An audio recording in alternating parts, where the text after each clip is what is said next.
प्यारे विद्यार्थियों, online class में आपका हार्दिक स्वागत है। इससे पहले हम प्रथम वीडियो में ईदगाह का प्रथम भाग को पढ़ चुके थे और उसमें मुंशी प्रेमचंद का काव्य परिचय भी अच्छी तरीके से अध्ययन कर चुके हैं। आज हम ईदगाह के दूसरे भाग का अध्ययन करेंगे। चलिए हम ईदगाह के दूसरे भाग की ओर बढ़ते हैं। प्रथम भाग का हम अच्छी तरह से अध्ययन कर चुके हैं। ये मेले में जाने तक का दृश्य आ जाता है, मोहसिन वगैरह, ये जिन्नात की बात हो जाती है और जिन्नात के बारे में मोहसिन क्या कहता है, हामिद क्या पूछता है, इन सारी की चर्चा हो चुकी है। नमाज ख़त्म हो गई है, लोग आपस में गले मिल रहे हैं। तब मिठाई और खिलौनों की दुकानों का दावा होता है। बच्चे जैसे ही आगे बढ़ते हैं तो देखते हैं कि नमाज ख़त्म हो चुकी होती है और लोग आपस में एक दूसरे को मोहब्बत बांटने के लिए आपस में गले मिल रहे हैं। तब बच्चे आगे बढ़ते हैं, तब मिठाई और खिलौने की दुकानों पर धावा होता है। ग्रामीण का ये दल इस विषय में बालकों से कम उत्साही नहीं है। ये देखो, हिंडोला है, 1 पैसा देकर चढ़ जाओ, कभी आसमान पर जाते हुए मालूम होंगे, कभी ज़मीन पर गिरते हुए। यह चरखी है, लकड़ी के हाथी, घोड़े, ऊंट छड़ों से लटके हुए है। 1 पैसा देकर बैठ जाओ और 25 चक्रों का मजा लो। बच्चे आगे बढ़ते हैं और मेले में लगे तरह तरह के झूले और झूलों में हाथी, घोड़े, ऊंट जो लकड़ी के बने हुए और छड़ों से लटके हुए उसको देखते हैं और 1-1 पैसा देकर के 25 चक्रों का मजा लेते हैं और उसी मेले की ओर आगे बढ़ते हैं। मोहम्मद और मोहसिन, नूरे और शमी इन घोड़ों और ऊँटों पर बैठते हैं। हामिद दूर खड़ा है, 3 ही पैसे तो उसके पास है। अपने कोस का 1/3 जरा सा चक्कर खाने के लिए नहीं दे सकता है। सारे बच्चे इन खिलौनों पर आनंद लेते हैं। मोहसिन, मोहम्मद, शमी इन घोड़ों और ऊँटों पर बैठते हैं और यहाँ पर इन बैठे हुए को दूर बैठा खड़ा हामिद देख रहा है, क्योंकि हामिद के पास 3 पैसे है और वो इन 3 पैसों का 1/3 इन थोड़े से चक्कर के लिए खर्च नहीं करना चाहता है। सब चरखियों से उतरते हैं, अब खिलौने लेंगे।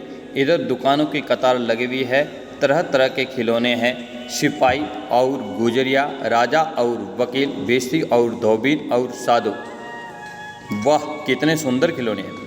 आगे जब बच्चे बढ़ते हैं तो खिलौने की दुकान की ओर जाते हैं और तरह तरह के खिलौने देखते हैं। कोई सिपाही, गुजरिया, राजा, वकील, बेस्ती, धोबी, साधु, तरह तरह के और सुंदर खिलौने देखते हैं। अब बोला ही चाहते हैं। मामू सिपाही लेता है, खाकी वर्दी, लाल पगड़ी वाला, कंधे पर बंदूक रखे हुए, मालूम होता है अभी कवायद किए चला आ रहा है। मोहसिन को बिस्ती पसंद आया, कमर झुकी हुई, ऊपर मशक रखे हुए, मशक का मुंह एक हाथ से पकड़े हुए। कितना प्रश्न है, शायद कोई गीत गा रहा है, बस मशक से पानी उड़ेला ही चाहता है। नूरे को वकील से प्रेम है, कैसी विद्वता है उसके मुख पर। काला चौंगा, नीचे सफ़ेद अचकन, अचकन के सामने की जेब में घड़ी, सुनहरी जंजीर, एक हाथ में कानून का पोथा लिए हुए, मालूम होता है अभी किसी अदालत से जिरह या बहस किए चले आ रहे हैं। ये सब 2-2 पैसे के खिलौने हैं। हामिद के पास कुल 3 पैसे हैं। इतने महंगे खिलौने यवा कैसे लें? खिलौना कहीं हाथ से छूट पड़े तो चूर चूर हो जाए, ज़रा पानी पड़े तो सारा रंग धुल जाए। ऐसे खिलौने लेकर वह क्या करेगा, किस काम के? मोहसिन कहता है, मेरा बिस्ती रोज़ पानी दे जाएगा सांझ सवेरे। सब अपने बच्चे तरह तरह के खिलौने खरीदते हैं। कोई बिस्ती खरीदता है, कोई सिपाही खरीदता है, कोई वकील खरीदता है, तो सभी अपने अपने खिलौनों की प्रशंसा करते हैं। मोहसिन कहता है, मेरा बिस्ती रोज़ पानी दे जाएगा सांझ सवेरे। महमूद, और मेरा सिपाही घर का पहरा देगा, कोई चोर आएगा तो फ़ौरन बंदूक फेर कर देगा। नूरे, और मेरा वकील खूब मुकदमा लड़ेगा। शमी, और मेरी धोबीन रोज़ कपड़े धोएगी। सभी बच्चे अपने अपने खिलौनों की प्रशंसा कर रहे हैं, एक दूसरे से अपने खिलौने को बेहतर बताने का प्रयास कर रहे हैं। हामिद खिलौनों की निंदा करता है, मिट्टी के ही तो है, गिरे तो चकनाचूर हो जाए, लेकिन ललचाई भी आंखों से खिलौनों को देख रहा है और चाहता है कि ज़रा देर के लिए उन्हें हाथ में ले सकता है। उसके हाथ अनायास ही लपकते हैं, लेकिन लड़के इतने त्यागी नहीं होते, विशेषकर जब अभी नया शौक है। हामिद ललचाता रह जाता है। हामिद खिलौनों की एक ओर से निंदा कर रहा है क्योंकि वो मिट्टी के हैं और वो कह रहा है कि मिट्टी के खिलौने हैं, गिरे तो चकनाचूर हो जाएंगे। लेकिन एक बाल स्वभाव की भांति वो ललचाई भी आंखों से उन खिलौनों को देख रहा है और वो चाहता है कि ज़रा देर के लिए वो मैं अपने हाथ में ले, और वो अनायास ही उसकी ओर लपकने का प्रयास करता है। लेकिन लड़के भी बड़े शरारती होते हैं, वो इतने त्यागी नहीं होते हैं कि उनको वो दे सके। मोहसिन कहता है, हामिद रेवड़ी ले जा, कितनी खुशबूदार है।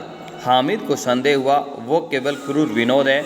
मोहसिन इतना उदार नहीं है, लेकिन ये जानकर भी वह उसके पास जाता है। मोहसिन दोनों से एक रेवड़ी निकालकर हामिद की ओर बढ़ाता है। हामिद हाथ फैलाता है। मोहसिन रेवड़ी अपने मुंह में रख लेता है। महमूद, नूरे और शमी खूब तालियां बजाकर हंसते हैं। हामिद खिसिया जाता है। मोहसिन, अच्छा अब की बार जरूर देंगे। हामिद, अल्लाह कसम ले जा। हामिद, रखे रहो, क्या मेरे पास पैसे नहीं है। शमी, 3 ही तो पैसे है, 3 पैसे में क्या क्या लोगे। महमूद, हमसे गुलाब जामुन ले जाओ। हामिद, मोहसिन बदमाश है। हामिद, मिठाई कौन बड़ी नेमत है, किताबों में इसकी कितनी बुराइयाँ लिखी हुई है। मोहसिन, लेकिन दिल में तो कह रहे होंगे कि मिले तो खा ले, आपने पैसे क्यों नहीं निकालते। महमूद, हम समझते हैं इसकी चालाकी, जब हमारे सारे पैसे खर्च हो जाएंगे तो हमें ललचा ललचा कर खाएगा। मिठाइयों के बाद कुछ दुकानें लोहे की चीज़ों की, कुछ गिलट और कुछ नकली गहनों की। लड़कों के लिए यहाँ कोई आकर्षण न था, वे सब आगे बढ़ जाते हैं। हामिद लोहे की दुकान पर रुक जाता है। कई चिमटे रखे हुए थे। उसे ख्याल आया दादी के पास चिमटा नहीं है। तवे से रोटियां उतारती है तो हाथ जल जाता है। अगर वह चिमटा ले जाकर दादी को दे दे तो वह कितनी प्रश्न होगी, फिर उनकी उंगलियां कभी न जलेगी। घर में एक काम की चीज़ हो जाए, घर में एक काम की चीज़ हो जाएगी। खिलौने से क्या फ़ायदा, व्यर्थ में पैसे खराब होते हैं। ज़रा देर ही तो खुशी होती है, फिर तो खिलौनों को कोई आंख उठाकर नहीं देखता, या तो घर पहुंचते पहुंचते टूट फूट कर बराबर हो जाएंगे। चिमटा कितने काम की चीज़ है। रोटियां तवे से उतार लो, चूल्हे में सेक लो। कोई आग मांगने आए तो चटपट चूल्हे से आग निकाल कर उसे दे दो। अम्मा बेचारी को कहाँ फुर्सत है कि बाजार आए, और इतने पैसे ही कहाँ मिलते हैं। रोज़ हाथ जला लेती है। हामिद के साथ ही आगे बढ़ गए। सबील पर सब के सब शरबत पी रहे हैं। देखो सब कितने लालची है, इतनी मिठाइयाँ ली, मुझे किसी ने एक भी न दी। उस पर कहते हैं मेरे साथ खेलो, मेरा ये काम करो। अब अगर किसी ने मेरा काम करने को कहा तो पूछूंगा, खाए मिठाइयाँ। आप मुंह सड़ेगा, फोड़े फुंसियाँ निकलेगी, आप ही की जुबान चटोरी हो जाएगी। तब घर से पैसे चुराएंगे और मार खाएंगे। किताब में झूठी बातें थोड़ी ही लिखी है, मेरी जबान क्यों खराब होगी। अम्मा चिमटा देखते ही दौड़कर मेरे हाथ से ले लेगी और कहेगी मेरा बच्चा अम्मा के लिए चिमटा लाया है। हजारों दुआएं देगी, फिर पड़ोस की औरतों को दिखाएगी। सारे गांव में चर्चा होने लगेगी, हामिद चिमटा लाया है, कितना अच्छा लड़का है। इन लोगों के खिलौनों पर कौन इन्हें दुआएं देगा। बड़ों की दुआएं सीधे अल्लाह के दरबार में पहुंचती है और तुरंत सुनी जाती है। मेरे पास पैसे नहीं हैं, तभी तो मोहसिन और मोहम्मद यूं मिजाज दिखाते हैं। मैं भी इनसे मिजाज दिखाऊंगा। खेले खिलौने और खाए मिठाइयाँ, मैं नहीं खेलता खिलौने, किसी का मिजाज क्यों सहूँ। मैं गरीब सही, किसी से कुछ मांगने तो नहीं जाता। आखिर अब्बा जान कभी न कभी आएंगे, अम्मी भी आएगी ही। फिर इन लोगों से पूछूंगा कितने खिलौने लोगे। एक एक को टोकरियाँ खिलौने दूं और दिखा दूं कि दोस्तों के साथ इस तरह सलूक किया जाता है। यह नहीं कि एक पैसे की रेवड़ियाँ ली तो चिढ़ा चिढ़ा करके खाने लगे। सब के सब हंसेंगे कि हामिद ने चिमटा लिया है। हंसे मेरी बला से। उसने दुकानदार से पूछा ये चिमटा कितने का है। सारे बच्चे आगे बढ़ गए, लेकिन हामिद वहाँ एक चिमटे की दुकान पर रुक गया और हामिद उन बच्चों की शरारतों के बारे में सोचने लगा और बच्चे किस प्रकार के उसके साथ व्यवहार कर रहे थे उसके बारे में हामिद चर्चा करने लगा। और हामिद मनी मन कहने लगा कि मेरे अब्बा जान और मेरी अम्मी जान जब भी आएंगे तो मैं बहुत सारे खिलौने लूँगा और इनको टोकरियों भर भर करके खिलौने भी दूंगा और इनको बताऊंगा कि दोस्तों के साथ किस तरह का सलूक किया जाता है। ऐसा नहीं है कि 1 पैसे की रेवड़ी ली और फिर दोस्तों को चिढ़ा चिढ़ा करके खाए, ये अच्छी बात नहीं है ये। और आगे जाकर हामिद चिमटा लेने का विचार करता है और फिर मनी मनी कहता है कि मेरे चिमटे पर लोग हंसेंगे तो हंसे, इससे मुझे कोई फ़र्क नहीं पड़ता है। दुकानदार ने उसकी ओर देखा और कोई आदमी साथ न देकर कहा, तुम्हारे काम का नहीं है जी, बिकाऊ है कि नहीं? बिकाऊ क्यों नहीं है और यहाँ क्यों लाद लाए? तो बताते क्यों नहीं, कै पैसे का है? 6 पैसे लगेंगे। हामिद का दिल बैठ गया। ठीक ठीक बताओ। ठीक ठीक 5 पैसे लगेंगे, लेना हो तो लो, नहीं चलते बनो। हामिद ने कलेजा मजबूत करके कहा, 3 पैसे लोगे? ये कहता वो आगे बढ़ गया कि दुकानदार की घुड़कियाँ न सुने, लेकिन दुकानदार ने घुड़कियाँ नहीं दी, बुलाकर चिमटा दे दिया। हामिद ने उसे इस तरह कंधे पर रखा मानो बंदूक है और शान से अकड़ता हुआ संगियों के पास आया। जरा सुने सब के सब क्या क्या आलोचनाएं करते हैं। मोहसिन ने हंसकर कहा, ये चिमटा क्यों लाया है पगले, इसे क्या करेगा? हामिद ने चिमटे को ज़मीन पर पटक कर कहा, ज़रा अपनी बिस्ती ज़मीन पर गिरा दो, सारी पसलियाँ चूर चूर हो जाए। बचा की महमूद बोला, तो ये चिमटा कोई खिलौना है? हामिद, खिलौना क्यों नहीं है, अभी कंधे पर रखा बंदूक हो गई, हाथ में ले लिया फ़कीरों का चिमटा हो गया। चाहूँ तो इसमें मंजीरे का काम ले सकता हूँ, एक चिमटा जमा दूँ तो तुम लोगों के सारे खिलौने की जाल निकल जाए। तुम्हारे खिलौने कितना ही जोर लगाए, मेरे चिमटे का बाल भी बांका नहीं कर सकते। मेरा बहादुर शेर है चिमटा। समी ने खंजरी ली थी, प्रभावित होकर बोला, मेरी खंजरी से बदलोगे? वे आने की है। हामिद ने खंजरी की ओर उपेक्षा से देखा, मेरा चिमटा चाहे तो तुम्हारी खंजरी का पेट फाड़ डाले, बस एक चमड़े की झिल्ली लगा दी, डब डब बोलने लगी, जरा सा पानी लग जाए तो ख़त्म हो जाए। मेरा बहादुर चिमटा आग में, पानी में, आंधी में, तूफान में बराबर डटा खड़ा रहेगा। चिमटे ने सभी को मोहित कर लिया, लेकिन अब पैसे किसके पास धरे हैं? फिर मेले से दूर निकल आए हैं। 9 कब के बज गए, धूप तेज हो रही है, घर पहुंचने की जल्दी हो रही है। बाप से जिद भी करे तो चिमटा नहीं मिल सकता। हामिद है बड़ा चालाक, इसलिए बदमाश ने अपने पैसे बचा रखे थे। अब सारे बालक उस हामिद की आलोचना करने लगे कि हामिद ने इसलिए ही पैसे बचा के रखे थे। अब कोई भी इस तरह का खिलौना नहीं ले सकता, क्योंकि वो मेले से कहीं और आगे आ चुके थे। 9 बज चुके थे, घर जाने का समय हो चुका था। अब बालक किसी अपने परिजन से, अपने अब्बा और अम्मी से अगर पैसे मांगे तो भी उन्हें नहीं मिल सकते थे। अब बालकों के 2 दल हो गए हैं, मोहसिन, महमूद, सम्मी और नूरे एक तरफ है, हामिद अकेला दूसरी तरफ। शास्त्रार्थ हो रहा है। सम्मी तो विधर्मी हो गया, दूसरे पक्ष से जा मिला, लेकिन मोहसिन, महमूद और नूरे भी हामिद से 1-1, 2-2 साल बड़े होने पर भी हामिद के आघातों से आतंकित हो उठे हैं। उसके पास न्याय का बल है और नीति की शक्ति है। एक और मिट्टी है, दूसरी और लोहा। जो इस वक्त अपने को फौलाद कह रहा है वह अजई है, घातक है। अगर कोई शेर आ जाए तो मियाँ बिस्तिक के चक्के छूट जाए, मियाँ सिपाही मिट्टी की बंदूक छोड़कर भागे, वकील साहब की नानी मर जाए, चोंगे में मुंह छिपाकर ज़मीन पर लेट जाए, मगर ये चिमटा, ये बहादुर, ये रुस्त में हिंद लपक कर शेर की गर्दन पर सवार हो जाएगा और उसकी आंखें निकाल देगा। अब हामिद अपने चिमटे की प्रशंसा कर रहा है उनके खिलौनों के सामने। मोहसिन ने एड़ी चोटी का जोर लगाकर कहा, अच्छा पानी तो नहीं भर सकता? हामिद ने चिमटे को सीधा खड़ा करके कहा, बिस्ती को एक डांट बताएगा तो दौड़ा हुआ पानी लाकर उसके द्वार पर छिड़कने लगेगा।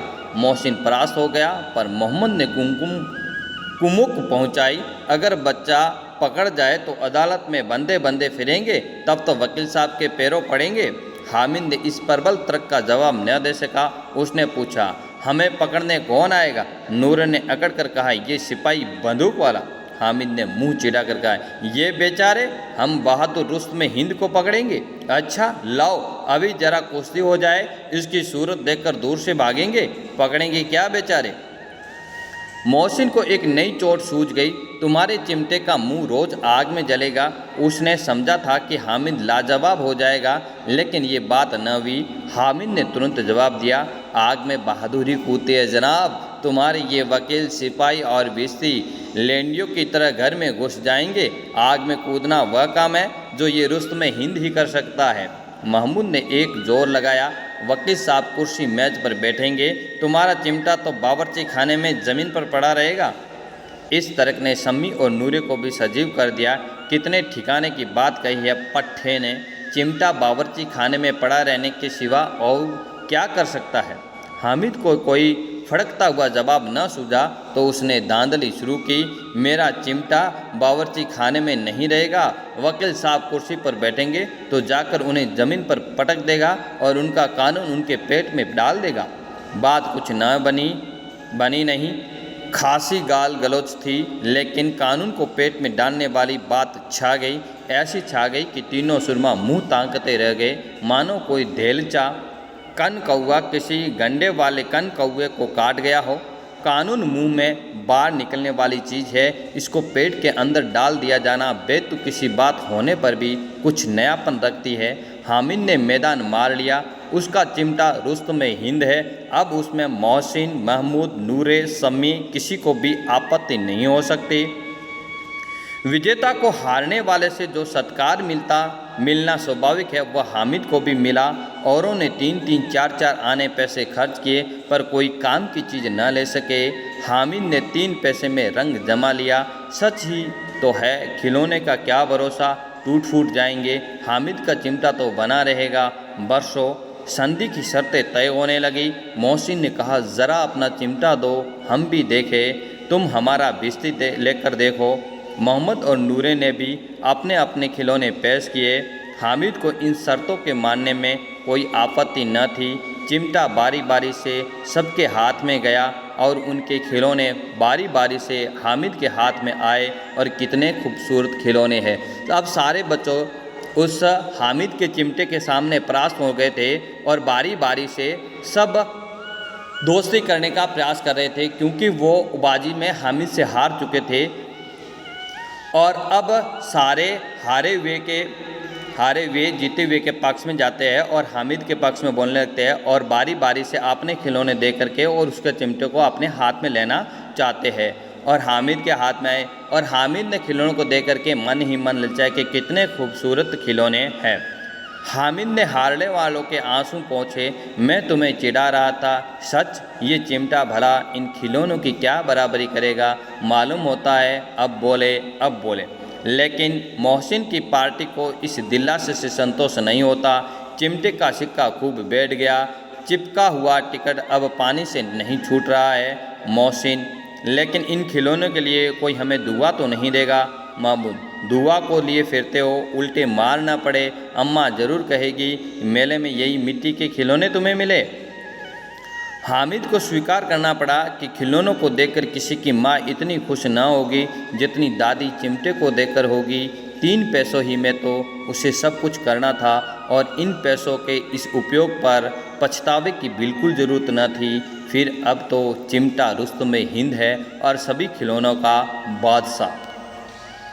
रास्ते में महमूद को भूख लगी। उसके बाप ने केले खाने को लिए। महमूद ने केवल हामिद को साजी बनाया। उसके अन्य मित्र मुंह ताकते रह गए। यह उस चिमटे का प्रसाद था। 11 बजे गांव में हलचल मच गई। मेले वाले आ गए। मोहसिन की छोटी बहन ने दौड़कर बिस्ती उसके हाथ से छीन लिया और मारे खुशी के जो उछली तो मियाँ बिस्ती नीचे आ रहे और सुरलोक सिधारे। इस पर भाई बहन में मारपीट हुई और दोनों खूब रोए। उसकी अम्मा ये शोर सुनकर बिगड़ी और दोनों को ऊपर से 2-2 चांटे और लगाए। अब देखिए आगे जैसे जैसे ये बच्चे घर पहुंचते 11 बजे तक, तो मोहसिन की छोटी बहन होती है, वो दौड़ती हुई आती है और मोहसिन के हाथ से बिस्ती को छीनती है और उछलती कूदती है। तो बिस्ती मोहसिन के हाथ से छूट करके सीधा नीचे गिर जाता है और सुरलोक मतलब स्वर्ग सिधार जाते हैं। इस पर दोनों भाई बहनों में ज़बरदस्त मारपीट होती है और वो मारपीट को सुन करके उसकी अम्मा आती है और बहन भाइयों को 2-2 और चांटे ऊपर से लगाती है। मियाँ नूरे का वकील का अंत उनके प्रतिष्ठानुकूल इससे ज़्यादा गौरव में हुआ। वकील ज़मीन पर या ताक पर तो नहीं बैठ सकता, उसकी मर्यादा का विचार तो करना ही होगा। दीवार में 2 खूंटियाँ गाड़ी गई। अब वकील साहब की प्रतिष्ठा के अनुसार उसका आसन सजाया जाता है। उन पर लकड़ी का एक पटरा रखा गया, पटरे पर कागज़ का कालीन बिछाया गया। वकील साहब राजा भोज की भांति सिंहासन पर विराजे। नूरे ने उन्हें पंखा जलना शुरू किया। अदालतों में खस की टटिया और बिजली के पंखे रहते हैं, क्या यहाँ मामूली पंखा भी ना हो? कानून की गर्मी दिमाग पर चढ़ जाएगी कि नहीं? बांस का पंखा आया और नूरे हवा करने लगे। मालूम नहीं पंखे की हवा से या पंखे की चोट से वकील साहब स्वर्गलोक से मृत्युलोक में आ रहे और उसकी माटी का चोला माटी में मिल गया। जो वकील साहब अपना आसन सजा करके ऊंचे ताक पे बैठे थे और उसके पंखे जलाया जा रहा था, तो वो उस ऊपर बैठे स्वर्गलोक से वो नीचे आकर मृत्युलोक में आ गए। मतलब नीचे आकर के गिर करके पूरा खिलौना समाप्त हो चुका था। फिर बड़े ज़ोर ज़ोर से मातम हुआ और वकील साहब की अस्थि घुर पर डाल दी गई। अब रहा महमूद का सिपाही, उसे चटपट गांव का पहरा देने का चार्ज मिल गया। लेकिन पुलिस का सिपाही कोई साधारण व्यक्ति तो नहीं जो अपने पैरों चले, वह पालकी पर चलेगा। एक टोकरी आई, उसमें कुछ लाल रंग के फटे पुराने चीथड़े बिछाए गए जिसमें सिपाही साहब आराम से लेटे। अब कोई सामान्य सिपाही था नहीं। सिपाही साहब के लिए एक पालकी आई और पालकी में रंग बिरंगे कपड़ों को से सजाया गया और उसमें सिपाही साहब आराम से लेटे। नूरे ने ये टोकरी उठाई और अपने द्वार का चक्कर लगाने लगे। उनके दोनों छोटे भाई सिपाही की तरफ से छोने वाले जागते रहो लहो पुकारते चले।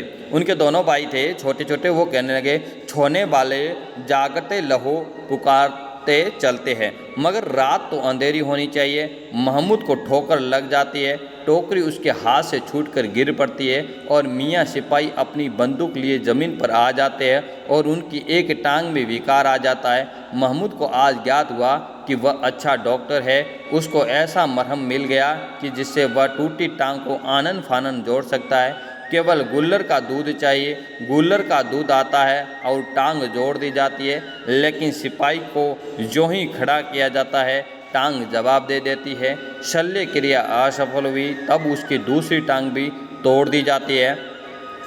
अब कम से कम एक जगह आराम से बैठ तो सकता है, एक टांग से तो न चल सकता था न बैठ सकता था। अब वो सिपाही सन्यासी हो गया है, अपनी जगह पर बैठा बैठा पहरा देता है, कभी कभी देवता भी बन जाता है। उसके सिर का झालरदार साफा खुर्च दिया गया है, अब उसका जितना रूपांतर चाहे कर सकते हो। कभी कभी तो उसके बाट का काम भी लिया जाता है। अब मियाँ हामिद का हाल सुनिए।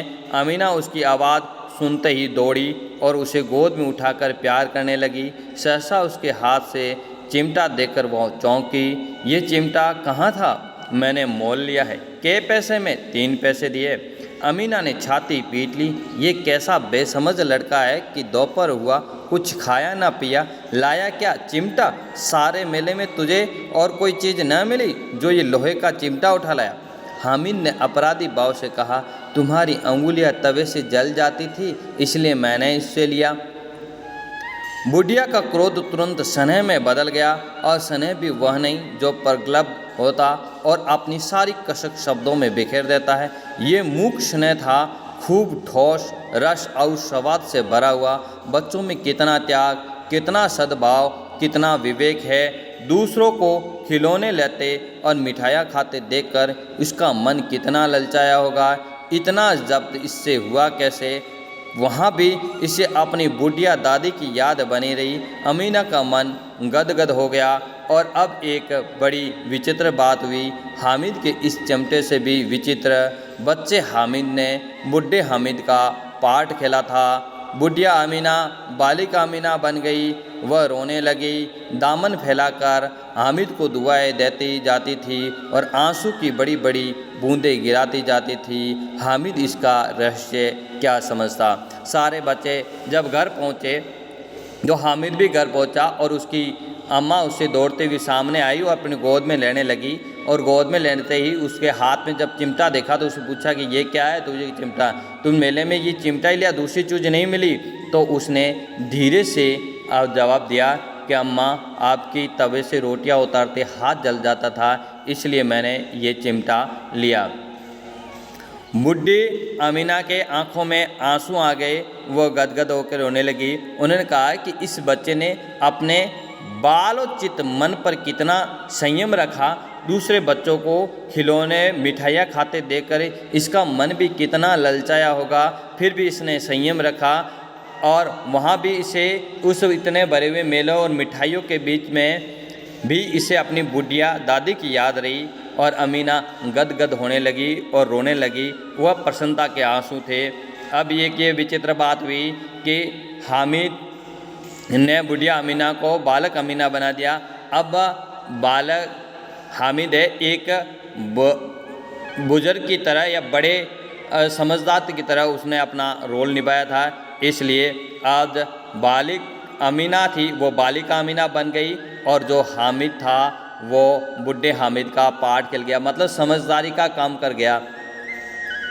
और अब हामिद को बुढ़िया अमीना अपना दामन फैला करके दुआएं देती जा रही थी और उसके आंसू की बड़ी बड़ी बूंदें गिरती जा रही थी, लेकिन इस रहस्य को हामिद कभी ना समझ सका।